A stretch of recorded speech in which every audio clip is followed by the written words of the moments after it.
President Trump ಇಂಡಿಯಾದ ಮೇಲೆ 50% ಆಮದು ಸುಂಕವನ್ನ ವಿಧಿಸಿಬಿಟ್ಟಿದ್ದಾರೆ. ಚೈನಾವನ್ನ ಯಾವ ರೀತಿನಲ್ಲೂ ಹೆಚ್ಚು ಟಾರ್ಗೆಟ್ ಮಾಡದೆ ಇಂಡಿಯಾನ ಈ ಮಟ್ಟಕ್ಕೆ ತಗೊಂಡೋಗೋ ಉದ್ದೇಶ ಏನು? ಮೋದಿನ ನೀವಾ ಅಂತ ಬಂದ ಪ್ರಶ್ನೆಗೆ ಅವ್ರು ಏನಿರೋದು ಗೊತ್ತಾ? Modi is a tough negotiator. Okay, ಇಂಡಿಯಾವನ್ನ ಎದುರಾಕೊಂಡ್ರೆ ಮೋದಿ ಅವ್ರನ್ನ ಎದುರಾಕೊಂಡಂಗೆ. ಟ್ರಂಪ್ದು ಮೇಜರ್ ಟಾರ್ಗೆಟ್ ಇಂಡಿಯಾ ಅಲ್ಲ. ಈಗ ಏಕಾಏಕಿ ಚೈನಾದ ಮೇಲೆ ಪ್ರೀತಿ ಹುಟ್ಟುಬಿಟ್ಟಿದೆಯಾ? ಆಕ್ಚುಲಿ ತೆರೆ ಹಿಂದೆ ನಡೀತಾ ಇರೋದು ಬೇರೆಯೇ ಕತೆ ಅಂತ ನನಗನ್ಸುತ್ತೆ. ಪ್ರೆಸಿಡೆಂಟ್ ಟ್ರಂಪ್ ಕೊನೆಗೂ ಇಂಡಿಯಾದ ಮೇಲೆ 50% ಆಮದು ಸುಂಕವನ್ನ ವಿಧಿಸಿಬಿಟ್ಟಿದ್ದಾರೆ. 25 ಅಂತ ಹೇಳ್ತಾ ಇದ್ರು. ಅಡಿಷನಲ್ ಇದು ಒಂಥರ ಜುಲ್ಮಾನೆ, ರಷ್ಯಾ ಜೊತೆ ವ್ಯಾಪಾರ ಮಾಡೋದಕ್ಕೋಸ್ಕರ ಜುಲ್ಮಾನೆ ಇನ್ನು 100% ಇರಿಸ್ತೀವಿ ಅಂತಲೇ ಹೇಳ್ತಾ ಇದ್ರು. ಕೊನೆಗೆ ನಿನ್ನೆ ಅವರು ಎಕ್ಸಿಕ್ಯೂಟಿವ್ ಆರ್ಡರ್ಗೆ ಸೈನ್ ಮಾಡಿದ ಪ್ರಕಾರ 50%. ಚೈನಾನ ಬಿಟ್ಟು ಇಂಡಿಯಾನ ಟಾರ್ಗೆಟ್ ಮಾಡೋದು. ಇನ್ಫ್ಯಾಕ್ಟ್ ಅಮೆರಿಕಾಗೆ ಹೆಚ್ಚು ರಫ್ತು ಮಾಡೋದು ಚೈನಾ. ಅಮೆರಿಕ ಮತ್ತೆ ಬ್ಯಾಲೆನ್ಸ್ ಆಫ್ ಪೇಮೆಂಟ್ ಚೈನಾದ ಪರವಾಗಿ ಎಷ್ಟಿದೆ ಗೊತ್ತಾ? $298 ಬಿಲಿಯನ್. ವರ್ಷ ಒಂದಕ್ಕೆ ಅಮೆರಿಕ ಚೈನಾಗೆ $298 ಬಿಲಿಯನ್ ಪೇ ಮಾಡ್ತದೆ. ಆದರೆ ಇಂಡಿಯಾಗೆ ಎಷ್ಟು ಪೇ ಮಾಡ್ತದೆ? $48 ಬಿಲಿಯನ್. ಇಂಡಿಯಾಗಿಂತ $250 ಬಿಲಿಯನ್ ಹೆಚ್ಚು ಪೇ ಮಾಡ್ತದೆ ಅಮೆರಿಕ. ಆ ದೇಶದ ಮೇಲೆ 35%, ಇಂಡಿಯಾ ಮೇಲೆ 50%. ಹೇಳೋದೇನು? ಇಂಡಿಯಾ ರಷ್ಯಾದಿಂದ ಆಯಿಲ್ ಇಂಪೋರ್ಟ್ ಮಾಡ್ಕೊಳ್ತಾ ಇದೆ ಅಂತ. ಚೈನಾ ಇಂಡಿಯಾಗಿಂತಲೂ ಜಾಸ್ತಿನ ಇಂಪೋರ್ಟ್ ಮಾಡ್ಕೊತಾ ಇದೆ. ಹೀಗಾಗಿ ಚೈನಾವನ್ನ ಯಾವ ರೀತಿನಲ್ಲೂ ಹೆಚ್ಚು ಟಾರ್ಗೆಟ್ ಮಾಡದೆ, ಅಂದ್ರೆ ಇಂಡಿಯಾಕ್ಕಿಂತ ಕಡಿಮೆ ಟಾರ್ಗೆಟ್ ಮಾಡಿ ಇಂಡಿಯಾನ ಈ ಮಟ್ಟಕ್ಕೆ ತಗೊಂಡೋಗೋ ಉದ್ದೇಶ ಏನು? ಇದನ್ನ ನೋಡಿದ್ರೆ ಇಂಡಿಯಾವನ್ನ ಸ್ಪೆಸಿಫಿಕ್ ಆಗಿ ಟಾರ್ಗೆಟ್ ಮಾಡ್ತಾ ಇರಬಹುದು ಅಂತ ಅನ್ನಿಸ್ಬೋದು. ಅಂದ್ರೆ ಇಂಡಿಯಾ ಮಾತುಕತೆಗೆ ಒಪ್ತಾ ಇಲ್ಲ, ಅಥವಾ ಅಮೆರಿಕದ ಫಾರ್ಮ್ ಪ್ರಾಡಕ್ಟ್ಸ್ ಇದೆಯಲ್ಲ ಅದಕ್ಕೆ ಅವಕಾಶ ಮಾಡಿಕೊಡ್ತಾ ಇಲ್ಲ. ಓಕೆ, ಡೈರಿ ಪ್ರಾಡಕ್ಟ್ಸ್ಗೆ ಅವಕಾಶ ಮಾಡಿಕೊಡ್ತಾ ಇಲ್ಲ. ಇಷ್ಟೆಲ್ಲ ಹೇಳ್ಬೋದು. ಮತ್ತೆ ಇಂಡಿಯಾ ಇಷ್ಟು ಹೇಳಿದ ಮೇಲೆ ನಾವು ಒಂದು ವಿಷಯವನ್ನ ನಾವು ಇಲ್ಲಿ ಗಮನಿಸಬೇಕಾಗ್ತದೆ. ಒಂದಕ್ಕಿಂತ ಹೆಚ್ಚು ಒಂದನ್ನ ಮೊದಲೇ ಹೇಳಿಬಿಡ್ತೀನಿ ನಾನು. ನೋಡಿ, ಕಳೆದ 6 ತಿಂಗಳಿಂದನವ ಅಧಿಕಾರಕ್ಕೆ ಬಂದಾಗಿಂದನವ ಈ ಟ್ಯಾಕ್ಸ್ ಬಗ್ಗೆ ಹೇಳುವಾಗಲೆಲ್ಲ ಟ್ರಂಪ್ ಕೆಲವು ಲೀಡರ್ಸ್ ಅನ್ನ, ಅಂದ್ರೆ ನ್ಯಾಷನಲ್ ಲೀಡರ್ಸ್ ಅನ್ನ ಹೆಸರಿಡಿದು ಅವ್ರ ಬಗ್ಗೆ ಅಪಶಬ್ದಗಳನ್ನ ಆಡ್ತಾ ಇದ್ರು. ಪಕ್ಕದ ಮಾರ್ಕ್ ಕಾರ್ನಿ, ಕೆನಡಾದ prime minister, Russian president Putin ಅವರನ್ನ, ಚೈನೀಸ್ ಪ್ರೆಸಿಡೆಂಟ್ ಶಿ ಜಿನ್ಪಿಂಗ್ ಅವ್ರನ್ನ ಹೆಸರಿಡದೆ ಅವರು ತಪ್ಪು ಮಾಡ್ತಾ ಇದ್ದಾರೆ, ಅವ್ರು ಹಿಡಿದಿರೋ ದಾರಿ ತಪ್ಪು, ಇವನ್ ಪುತಿನ್ ಒಂದು ಹಂತದಲ್ಲಿ ಥರ್ಡ್ ವರ್ಲ್ಡ್ ವಾರ್ ಅನ್ನ ಶುರು ಮಾಡ್ತಾರೆ ಅಂತ ಹೆಸರಿಡದೆ ಹೇಳಿದ್ರು. ಮತ್ತೆ ರಷ್ಯನ್ ಫಾರ್ಮರ್ ಪ್ರೆಸಿಡೆಂಟ್ ಮತ್ತು national security vice chairman ದಿಮಿತ್ರಿ Medvedev ಅವ್ರ ಬಗ್ಗೆ ಎಷ್ಟು ಫೇಲ್ಡ್ ಪ್ರೆಸಿಡೆಂಟ್ ಅಂತೆಲ್ಲ ಕರೆದ್ರು.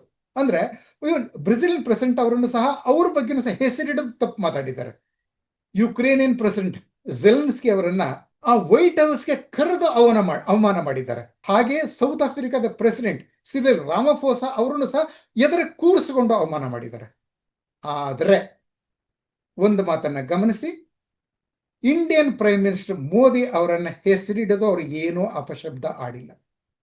ಹಿಂದೆ ನನ್ನ ಗುಡ್ ಫ್ರೆಂಡ್ ಅಂದ್ರು, ಫಾದರ್ಲಿ ಫಿಗರ್ ಅಂದ್ರು. ಮತ್ತೆ ಫೆಬ್ರವರಿ 14 ಏನ್ ಹೇಳಿದ್ರು ಪ್ರೆಸ್ ಕಾನ್ಫರೆನ್ಸ್ ಕೇಳಿದಾಗ, ಈ ನೆಗೋಷಿಯೇಷನ್ ನಲ್ಲಿ ಯಾರು ಮುಂದೆ ಇದ್ದಾರೆ, ಮೋದಿನ ನೀವಾ ಅಂತ ಬಂದ ಪ್ರಶ್ನೆಗೆ ಅವ್ರು ಏನಿರೋದು ಗೊತ್ತಾ? Modi is a tough ನೆಗೋಷಿಯೇಟರ್.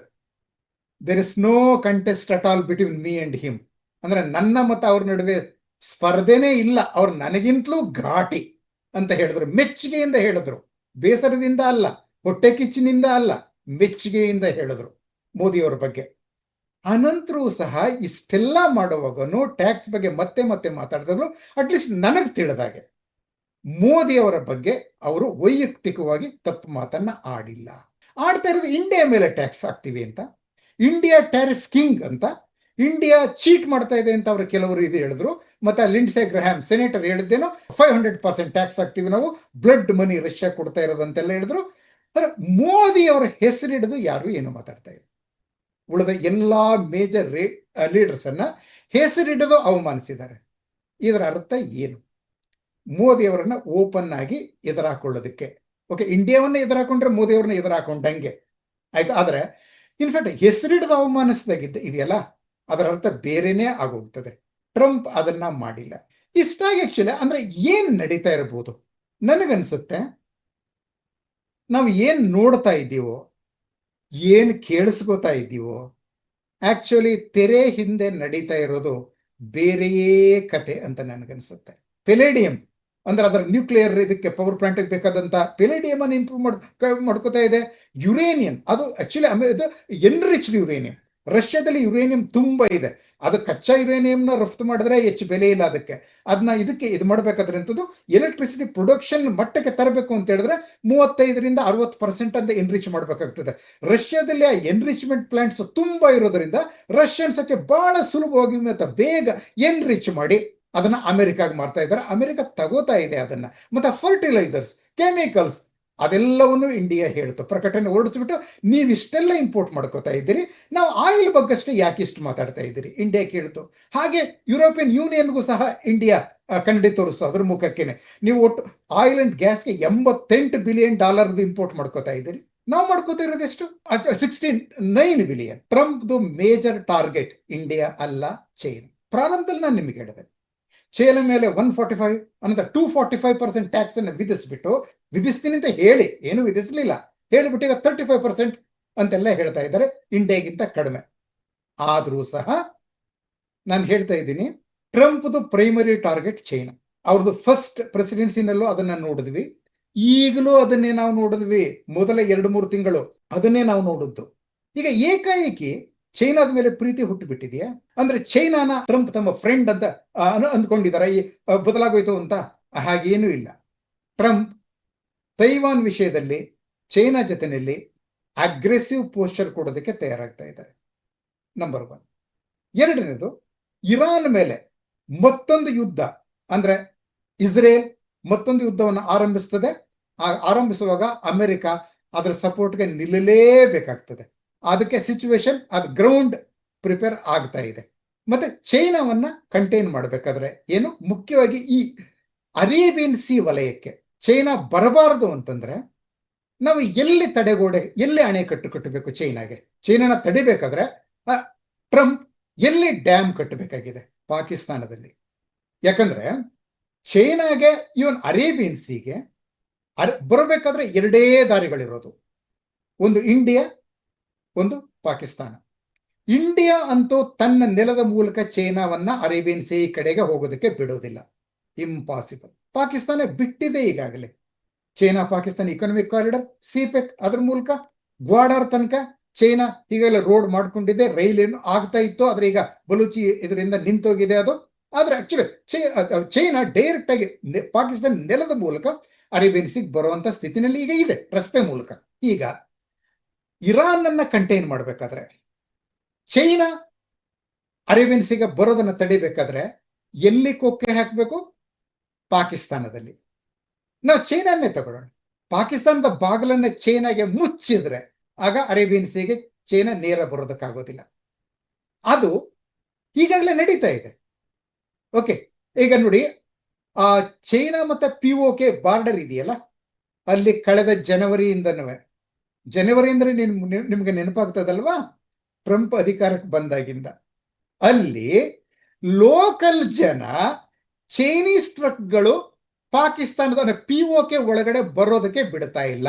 Karakoram ಹೈವೇನಲ್ಲಿ ಜನವರಿಯಿಂದನೂ ಸುಮಾರು 50ಕ್ಕಿಂತಲೂ ಹೆಚ್ಚು ಚೈನೀಸ್ ಟ್ರಕ್ಗಳು, ಅಂದ್ರೆ ಲೋಡೆಡ್ ಟ್ರಕ್ಸ್, ಮತ್ತು ತುಂಬಾ ಚೈನೀಸ್ ಜನ ಆ ಚೈನಾ ಮತ್ತೆ POK ಬಾರ್ಡರ್ ಅಲ್ಲಿ ಜನವರಿಯಿಂದನೂ ನಿಂತು ಬಿಟ್ಟಿದ್ದಾರೆ. ಯಾಕಂದ್ರೆ ಲೋಕಲ್ ಜನ ಬಿಡ್ತಾ ಇಲ್ಲ.